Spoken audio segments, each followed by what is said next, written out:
ആറന്മുള വള്ളസദ്യ 52 കരക്കാരും 52 പള്ളിയോടങ്ങളും 72 ദിവസവും നീണ്ടു നിൽക്കുന്ന കേരളത്തിലെ ഏറ്റവും പ്രസിദ്ധമായ ആറന്മുള വള്ളസദ്യയുടെ കുറച്ച് കാഴ്ചകളാണ് ഇന്ന് ഞാൻ നിങ്ങളെ കാണിക്കാൻ പോകുന്നത്.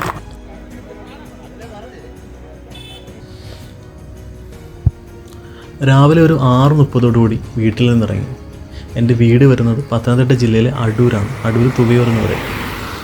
ഇവിടെ നിന്ന് ബസ്സിനാണ് പന്തളം വരെ പോകുന്നത്. പന്തളത്ത് നിന്ന് കസിൻ്റെ കൂടെയാണ് ആറന്മുളയിലേക്ക് പോകുന്നത്. ഒരു 10:30-11 മണിയോടുകൂടി നമ്മൾ വള്ളക്കടവിൽ എത്തിച്ചേർന്നു. ഇവിടുന്നാണ് നമ്മൾ ആറന്മുള വള്ളസദ്യക്ക് ആറന്മുള അമ്പലത്തിലേക്ക് വള്ളത്തിൽ പുറപ്പെടുന്നത്. വള്ളമല്ല, പള്ളിയോടം എന്നാണ് പറയപ്പെടുന്നത്. ആറന്മുള വള്ളസദ്യ കഴിക്കുന്നതിലുപരി ഒരു പള്ളിയോടത്തിൻ്റെ ഭാഗമായിട്ട് പോകാനുള്ള ഭാഗ്യമാണ് എനിക്ക് കിട്ടിയത്. ആറന്മുള ക്ഷേത്രത്തിലെ ഏറ്റവും പ്രധാനപ്പെട്ട ഒരു വഴിപാടാണ് ആറന്മുള വള്ളസദ്യ. വള്ളസദ്യ നടത്തുന്നതിന് ആദ്യം ക്ഷേത്രത്തിലെ പള്ളിയോട സേവാ സംഘത്തിൽ രജിസ്റ്റർ ചെയ്യേണ്ടതുണ്ട്. ശേഷം ഏതു വള്ളത്തിനാണോ വള്ളസദ്യ നടത്തേണ്ടത് ആ വള്ളക്കരയിൽ പോയി അവരെ ക്ഷണിക്കേണ്ട ഒരു ചടങ്ങുണ്ട്. അതിനുശേഷം വള്ളസദ്യ നടത്തുന്ന ദിവസം രാവിലെ ക്ഷേത്രത്തിൽ നിന്ന് പൂജിച്ച് കിട്ടുന്ന മാലിന്യങ്ങൾ വഴിപാടുകാരൻ വള്ളക്കരയിൽ കൊണ്ടു കൊടുക്കണം. അത് വള്ളത്തിൽ ചാർത്തി വെറ്റയോല കൊടുത്ത് വള്ളത്തെ യാത്ര അയക്കുന്നു. ശേഷം വഴിപാട് നടത്തുന്ന വ്യക്തി ക്ഷേത്രക്കടവിലെത്തിച്ചേരുകയും അഷ്ടമംഗല്യവും താലപ്പൊലിയോടും കൂടി കരക്കാരെ ക്ഷേത്രത്തിലേക്ക് സ്വീകരിക്കുന്നു. തുടർന്ന് വള്ളപ്പാട്ടോടുകൂടി ക്ഷേത്രത്തെ വലം വയ്ക്കുകയും കൊടിമരത്തിൻ്റെ മുന്നിലെ ക്ഷേത്ര ചടങ്ങുകൾക്ക് ശേഷം സദ്യാപന്തലുകളിലേക്ക് യാത്ര ചെയ്യുകയും ചെയ്യുന്നു. തുടർന്ന് വിഭവസമൃദ്ധമായ സദ്യ നൽകുകയും ചെയ്യുന്നു. കീഴൂക്കര എന്ന പള്ളിയോടത്തിൻ്റെ ഭാഗമായി പോകാനാണ് എനിക്ക് ഭാഗ്യം ലഭിച്ചത്. ഒരു 11:30 വള്ളക്കടവിലെ ചടങ്ങുകൾക്ക് ശേഷം വള്ളത്തിൽ കയറാൻ എല്ലാവരും തുടങ്ങി. നമ്മുടെ വള്ളത്തിനോടൊപ്പം തന്നെ കീഴൂക്കര പള്ളിയോട സംഘത്തിൻ്റെ ഒരു സേഫ്റ്റി ബോട്ടും ഉണ്ടായിരുന്നു. വള്ളത്തിൽ കയറുന്നതിന് നമുക്ക് മുണ്ടും തോർത്തും നിർബന്ധമാണ്. ഞാൻ വള്ളത്തിൻ്റെ സെൻട്രലായിട്ടാണ് ഇരുന്നത്. അവിടെ ഉള്ളവർ പറഞ്ഞത് ആദ്യമായിട്ട് വള്ളത്തിൽ കയറുന്നവരും അധികം തുഴ അറിയാത്തവരും വള്ളത്തിൻ്റെ സെൻട്രലായിട്ടിരിക്കുന്നതാണ് നല്ലതെന്ന്.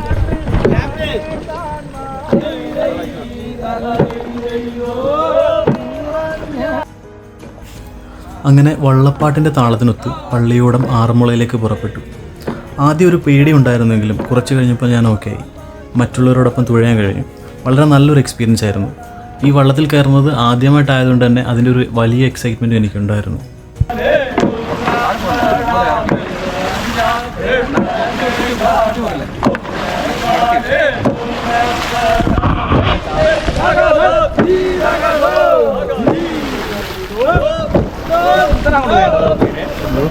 അങ്ങോട്ട് വേണ്ടത്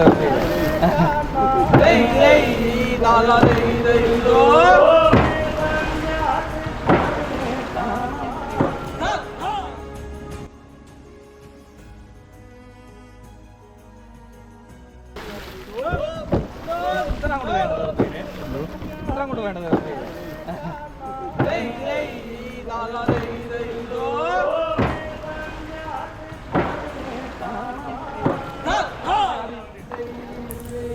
ഇപ്പോൾ നമ്മൾ ഈ കാണുന്നത് കോഴഞ്ചേരി പാലമാണ്. വള്ളക്കടവിൽ നിന്ന് ഒരു 20 മിനിറ്റോളം തുഴഞ്ഞാൽ മാത്രമാണ് ക്ഷേത്രക്കടവിൽ നമുക്ക് എത്താൻ കഴിയുന്നത്. വള്ളത്തിലുണ്ടായിരുന്ന ഈ 20 മിനിറ്റ് ഒരു രക്ഷയില്ലാത്ത എക്സ്പീരിയൻസ് ആയിരുന്നു. പ്രത്യേകിച്ച് ഈ പാലത്തിൻ്റെ അടിയിലൂടെയുള്ള പോക്ക്, അത് ഒരു രക്ഷയില്ലായിരുന്നു. നമുക്ക് വള്ളത്തിൽ തുഴഞ്ഞു പോകുമ്പോൾ ഈ പാലത്തിൻ്റെ അടിയിൽ കൂടെ പോകുമ്പോൾ പ്രത്യേക ഒരു ഫീലായിരുന്നു.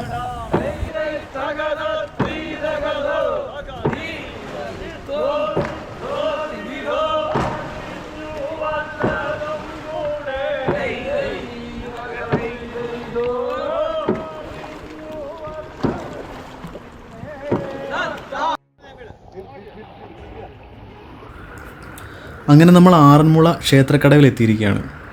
വള്ളം പതിയെ കടവിലേക്ക് അടുപ്പിക്കുകയാണ്. ഇവിടെ നമ്മളെ സ്വീകരിക്കാൻ വഴിപാട് നടത്തുന്ന വ്യക്തിയും അവരുടെ കുടുംബാംഗങ്ങളുണ്ട്. അവർ നമ്മളെ അഷ്ടമംഗല്യവും താലപ്പൊലിയോടെ കൂടി സ്വീകരിച്ച് ക്ഷേത്രത്തിനുള്ളിലേക്ക് കൊണ്ടുപോവുകയാണ്.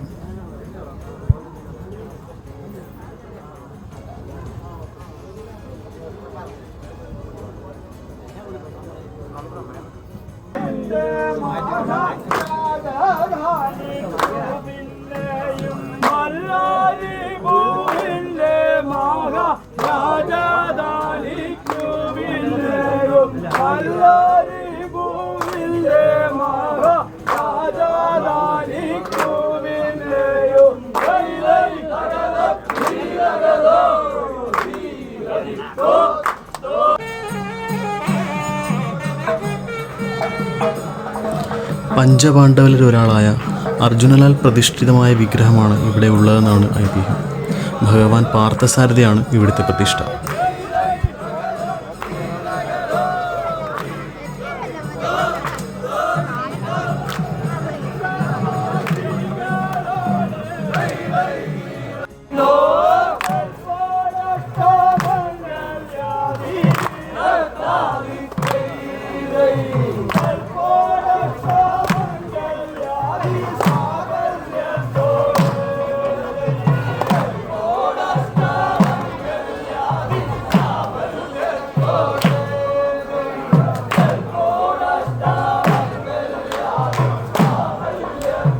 വഞ്ചിപ്പാട്ടിൻ്റെ അകമ്പടിയോടുകൂടി ക്ഷേത്രത്തിന് ചുറ്റും ഒരു വലം വെക്കുകയാണ് ആദ്യം ചെയ്യുന്നത്.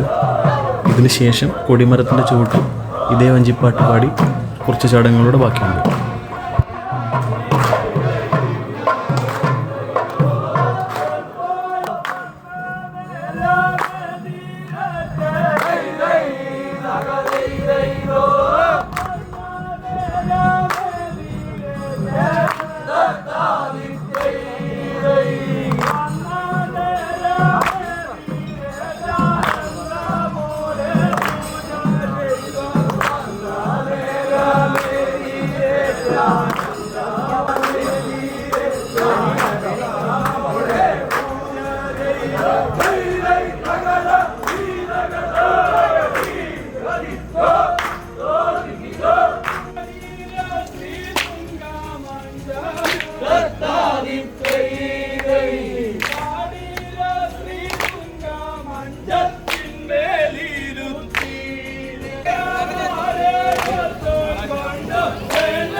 ഇതിനുശേഷം സദ്യ നടക്കുന്ന ഊട്ടൂരിലേക്കാണ് നമ്മളെ കൊണ്ടുപോയത്. ക്ഷേത്രത്തിന് പുറത്തായിരുന്നു ഊട്ടൂര.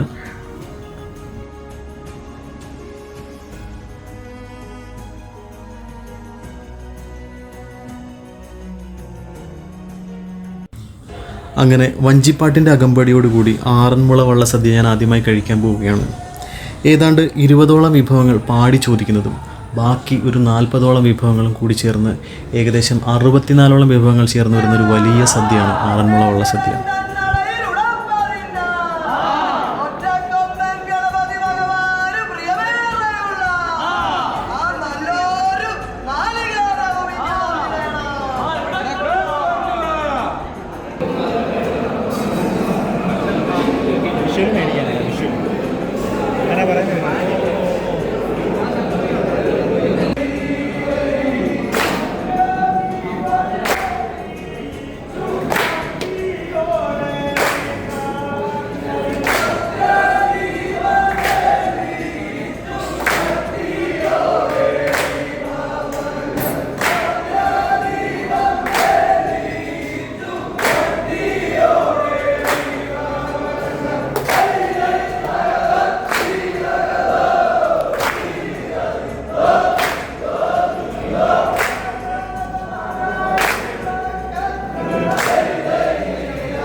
അങ്ങനെ 64 വിഭവങ്ങളോട് കൂടിയ ഗംഭീരമായ ആറന്മുള സദ്യ കഴിച്ചു. സദ്യയെപ്പറ്റി പറയുകയാണെങ്കിൽ അടിപൊളിയായിരുന്നു. ഇന്ന് വരെ ഇതേപോലൊരു സദ്യ ഞാൻ കഴിച്ചിട്ടേ ഇല്ല.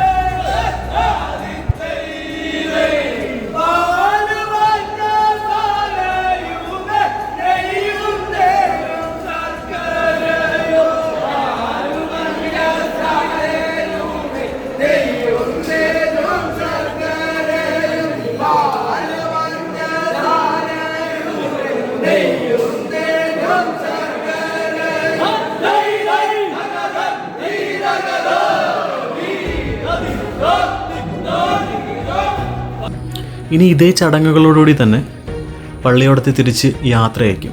അത് കുറച്ച് വൈകുന്നതിനാൽ നമുക്കതിൻ്റെ വീഡിയോസൊന്നും ഷൂട്ട് ചെയ്യാൻ കഴിഞ്ഞില്ല. ആറന്മുളയിൽ വള്ളസദ്യയെ പോലെ തന്നെ പ്രസിദ്ധമായ മറ്റൊന്നാണ് ആറന്മുള കണ്ണാടി. ജിയോഗ്രാഫിക്കൽ ഇൻഡിക്കേഷൻ ടാഗ് ലഭിച്ചിട്ടുള്ള കേരളത്തിലെ ആദ്യത്തെ ഉൽപ്പന്നമാണ് ആറന്മുള കണ്ണാടി. അപ്പോൾ ഇതുപോലൊരു അവസരം എനിക്ക് തന്ന കീഴൂക്കര പള്ളിയോട സമിതിക്ക് എൻ്റെ എല്ലാവിധ നന്ദി അറിയിച്ചുകൊള്ളുന്നു. Thank you for watching my video. ഇനി മറ്റൊരു വീഡിയോയുമായി നമുക്ക് കാണാം. ബൈ.